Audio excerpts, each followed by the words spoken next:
परंपरा को आगे बढ़ाने का संकल्प है हमारा, क्योंकि आपकी उम्मीद पर टिका है परिवार हमारा। अमर भारती एक उम्मीद, जज्बा बुलंद हौसलों का, जज्बा भारत के निर्माण का। जय जिनेंद्र, मैं जिनागम की तरफ से अक्षय जैन। अभी जो वैश्विक समस्या चल रही है, जिसकी वजह से कई श्रावकों को दर्शन करना मुश्किल हो गया है, क्योंकि मंदिरों का समय भी बदल दिया गया है या फिर मंदिर बंद कर दिए गए हैं। तो उससे घबराने की आवश्यकता नहीं है। हमारे यहाँ भाव पूजा, भाव वंदना का विशेष महत्व है। मंदिर जाना ही पर्याप्त नहीं होता। बेहतर होता है कि अगर आप मंदिर नहीं जा सकते तो अपने भावों को बनाए रखें। अगर आपके भाव शुद्ध होंगे तो मन शुद्ध होगा, और मन की शुद्धि अति आवश्यक है। तो अगर आपको कहीं से दर्शन नहीं मिल पा रहे तो घर में बैठ के भावों की शुद्धि करें, आराधना करें, सामायिक करें और प्रतिक्रमण करें, ताकि वैश्विक महामारी का प्रकोप किसी हद तक कम कर सकें। क्योंकि जब हर जगह से आदमी परेशान हो जाता है तो सिर्फ एक ही जगह बचती है उसके पास, वो है ईश्वर का स्थान। अगर किसी कारणवश ईश्वर का स्थान भी बंद कर दिया जाए तो मन के अंदर बैठे हुए ईश्वर की आराधना करें, क्योंकि आत्मा ही परमात्मा है। जिनागम में आत्मा को ही परमात्मा बनने की शक्ति दी गई है। और घर में बैठ कर के आप भक्तांबर स्तोत्र, विसापाहार स्तोत्र, सामायिक आराधना, जो भी पूजा पाठ, भाव पूजा कर सकते हैं। घर में तो आप द्रव्य पूजा भी कर सकते हैं। इतना ही कहना था मुझे आपसे। तो सरकार के साथ सहयोग बना के रखें। अगर दर्शन नहीं हो पा रहे तो कोशिश करें मन के भाव पूजा, भाव वंदना करें। ठीक है। जय जिनेंद्र। प्यारी प्यारी भव्य आत्माओं, आज मैं आपके बीच कोई प्रवचन करने के लिए नहीं आया हूं, ना कोई तुमसे बहुत गहरी बातें करने आया हूं। देश के हालात बहुत नाजुक हैं, बहुत गंभीर स्थिति से हमारा देश गुजर रहा है। एक पीड़ा है, एक दर्द है, और मैं एक बात आपसे शेयर करना चाहता हूं कि मैंने अपने 50 साल की उम्र में पहली बार ऐसा देखा होगा, सुना होगा कि हमारे देश की रेल बंद है। पहली बार मैंने सुना है कि हवाई जहाज बंद हैं। पहली बार मैंने सुना है कि बसें बंद हैं। पहली बार मैंने सुना है कि कोई टू व्हीलर लेकर भी सड़क पर नहीं निकल सकता है। इसका मतलब इतना हल्का मत समझिए, देश में बहुत गंभीर स्थिति है। देश जिंदगी और मौत से जंग लड़ रहा है। मैं आपसे इतना ही निवेदन करना चाहता हूं कि जो अभी कर्फ्यू लगा हुआ है, घर से बाहर ना निकलें। जिंदगी चाहते हैं तो घर के भीतर रहें। मैं आपसे इतना कहूंगा, क्या जरूरत है घर से बाहर निकलने की?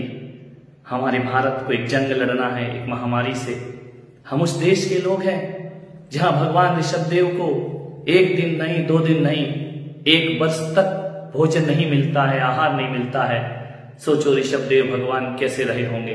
भगवान महावीर को 6 महीने तक आहार नहीं मिलता है, वह निराहारी वन में विहार किया करते हैं। और तो और भगवान राम जो 14 वर्ष वन में रहे, उनके पास कोई अच्छी चीजें खाने को नहीं थी। वन फल खाते थे और अपनी जिंदगी गुजार दिया करते थे। उस देश में हम लोग जन्म लिए। मात्र 21 दिन ही हमारे माननीय प्रधानमंत्री जी ने आपसे मांगे हैं। मात्र 21 दिन। आप बिना दूध के नहीं जी सकते क्या?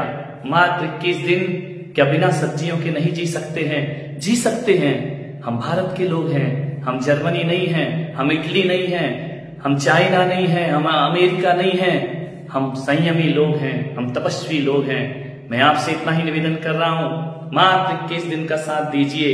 21 दिन पूरे भारत को बंद करके देखिए। पूरे भारत में ऐसा माहौल बनाइए और पूरी दुनिया को दिखा दो हम त्यागी तपस्वियों के देश में रहने वाले लोग हैं। हम रामकृष्ण महावीर बुद्ध के देश में रहने वाले लोग हैं। मैं आपसे इतना ही आग्रह करना चाहता हूं, इतना ही निवेदन करना चाहता हूं।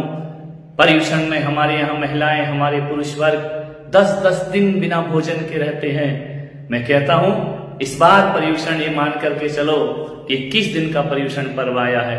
दक्ष लक्ष्मी में 10 दिन का उपवास करते हैं। 21 दिन हमें जो घर में मौजूद है वही खा करके जीना है। और मुस्लिम भाइयों से कहूंगा, 1-1 महीने के रोजे रखने वालों, सोच लेना कि इस बार 21 दिन के रोजे हमारे यहाँ आए हैं। हिंदू भाइयों से कहूंगा, नवरात्रि के 9-9 दिन उपवास करने की ताकत रखने वाला हमारा हिंदू भाई, वो ये सोच ले कि 9 दिन का नहीं, इस बार 21 दिन की नवरात्रि हमारे जीवन में आई है। हमारे देश के लिए बहुत बड़ा काम हो जाएगा। मैं यही कह रहा हूं, यदि जैसे कि माननीय प्रधानमंत्री जी ने कहा है कि 21 दिन नहीं संभले तो हमारा देश 21 साल पीछे हो जाएगा। मैं आपसे कह रहा हूं, मेरा आपसे निवेदन है, इस कर्फ्यू में सहयोग दें, घर से बाहर बिल्कुल ना निकलें। दाल रोटी खा के भी जिंदगी गुजार सकते हैं। हम महाराणा प्रताप के वंशज लोग हैं, हम घास की रोटी खाकर भी जिंदगी गुजार सकते हैं। बाहर मत निकलिए, पुलिस को मजबूर मत करिए डंडे उठाने के लिए, कानून को शक्ति बरतने के लिए मत करिए। हम त्यागी तपस्वी के लोग 21 दिन का समझ लो कि पूरा देश धर्म में जी रहा है, तपस्या में जी रहा है, साधना में जी रहा है। त्याग कर दीजिए थोड़ी सी जिह्वा का, थोड़ी सी स्वाद का, हमारा देश बचेगा। और हमको सारी दुनिया के समर्थवान देशों को बताना है कि हमारा भारत भले टेक्नोलॉजी में इतना सामर्थ्यवान ना हो, चाहे वो जर्मनी हो, इटली हो, अमेरिका हो, हम भले इनसे पीछे हैं, लेकिन हम यदि अपनी पर आ जाएं तो कोरोना जैसे वायरस को देश से बाहर निकाल के फेंक दिया करते हैं। हम त्याग, शौर्य और अभिमान की भूमि में जीने वाले लोग हैं। मैं सबसे आग्रह करूंगा, 21 दिन का संयम बरतें, तपस्या बरतें, नियम लें। हम बाहर नहीं निकलेंगे, दाल रोटी खाकर भी अपना जीवन गुजार सकते हैं। मैं बहुत बहुत शुभकामनाएं देता हूं पूरे देशवासियों को कि हम अपने भारत को मजबूत बनाएं, भारत को जिंदा रखें, देश को जिंदा रखें। भारत कौन है? मैं भारत हूं, तुम भारत हो, तुम भारत हो, सब भारत हैं। हम जिएंगे तो देश जिएगा। इस महामारी से लड़ें, इस जंग को लड़ें, इस युद्ध को लड़ें और जीत करके दिखाएं और जियो और जीने दो का संदेश सार्थक करें। बहुत बहुत आशीर्वाद।